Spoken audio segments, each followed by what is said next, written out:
Well, welcome. We've missed you, and hopefully you've missed us. Welcome to the 11th episode of the Glenmoe Walk Down Broadway. If you recall from our last episode, we had started at the Flatiron Building, and we had wandered down Broadway to tell the story of historic Ladies' Mile. And we made our way down here to Union Square. So let's take a walk and let's chat about Union Square. So Union Square has a rich history. It was laid out in 1830 and it was completed in 1839. When it was first created, it had a huge iron fence surrounding the public park. And that fence had a gate that was tightly locked every night at sundown. Keys to that gate were only held by residents of the vicinity, similar to another very famous park, Gramercy Park. But then things started to change. And by the 1860s, a lot of commercial activity existed in the Union Square Park area. At one point, the fence came down, and out of work actors, maybe a little bit down on their luck, would come here, and they would practice their speeches and their soliloquies. It became known as the slave market because theater owners and agents would come here to hire these out-of-work actors for their upcoming shows. Then, in time, activists, orators started to join them in order to be able to speak out on topics of political interest to the people. And then this area became Speaker's Corner. Now we take our leave of Union Square and we continue to travel south on Broadway.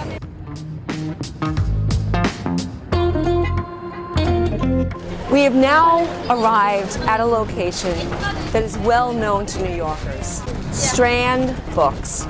Benjamin Bass, he was an immigrant from Lithuania. He came into the United States when he was only 17. He did everything. He was a messenger, a salesman. He worked on the subway, on construction. He took $300 from his own savings and he borrowed $300 and opened it in 1927. In the beginning, he had to sleep in the store on a cot. In time, Benjamin's son, Fred, took over the store. The store now occupies 3.5 floors. Bass's daughter, Nancy, is the current owner of the Strand. And she began working at the store when she was only 6 years old. She would sharpen pencils for the staff. She's tweeted out in October of 2020 that Strand was now in danger of closing. Revenue was down 70%. She needed to mobilize the community so they could keep their doors open until there was a vaccine. This plea for help drew enormous sales. I want to say thank you, New York, for today. Nancy posted a video with a line of people ready to save Strand Books with their book orders, and it saved the store.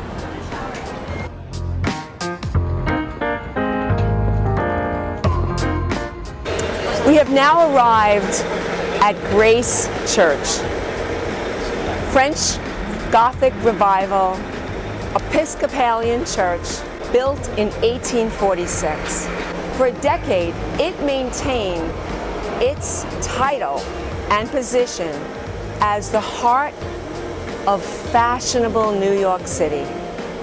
Anyone who was anyone had to have their wedding or their funeral at Grace Church. One of the most famous nuptials was the marriage of Charles Stratton known as General Tom Thumb, to Queen Lavinia Warren. Both Stratton and Lavinia were actors of short stature, both under 3 feet tall. Stratton had met Lavinia and fell in love when they both worked for one of the greatest showmen in history, P.T. Barnum. The church was overflowing. Stratton and Lavinia lived together as husband and wife for 20 years until General Tom Thumb's death at 45 years of age.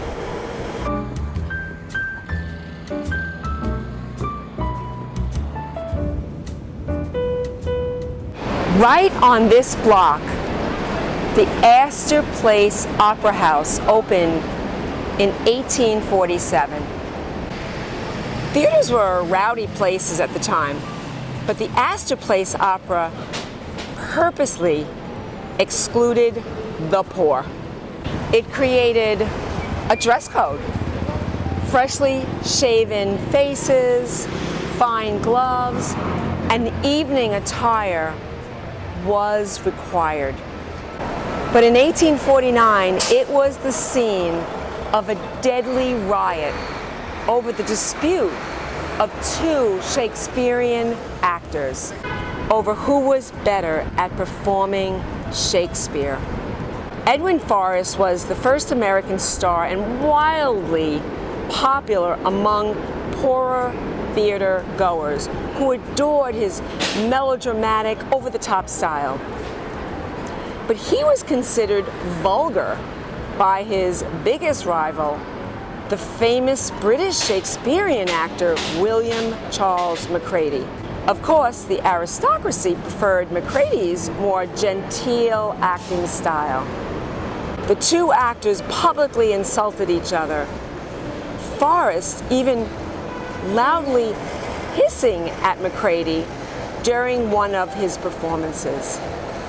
In 1849, the news went out that Macready was going to be performing Macbeth at the Astor Place Opera House.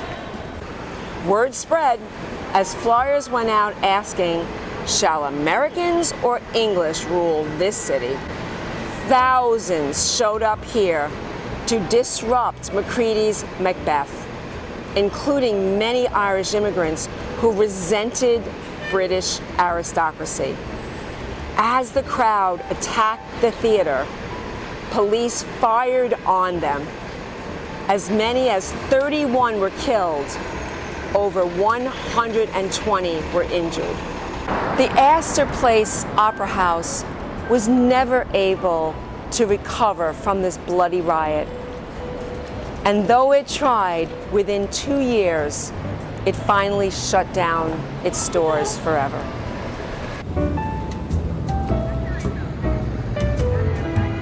We are now at 3rd Street on Broadway.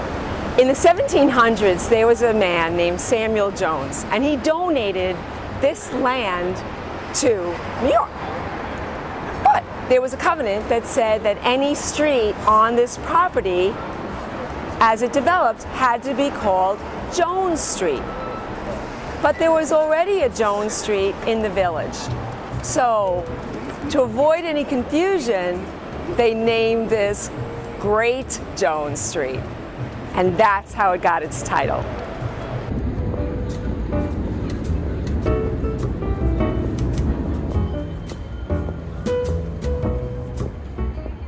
We have now arrived at the location of the cable building. The cable building housed the cable company that ran the cable cars all the way from the Battery all the way up to 36th Street along Broadway. A vast amount of machinery lived in the basement of this building to run that massive system. This started in 1892, and within 10 years, it was obsolete by 1901 as electricity took over our systems. Replacing all of that vast equipment is one of my favorite places, now the Angelica Film Center.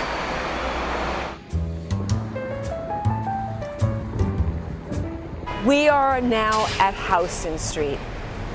We started our walk at 14th Street, and the area between those two roads is called Noho, north of Houston. During the 1880s, this was a tremendous commercial boom town. Manufacturing, warehouses blossomed here. But during the Depression, after the Depression, this whole area went into great decline. And a lot of those warehouses emptied out. In the 1970s, there was a gentrification as developers came in and turned those huge warehouses, those lofts, into rentals and into co-ops. And famous artists such as Cher and Keith Richards made Noho their home.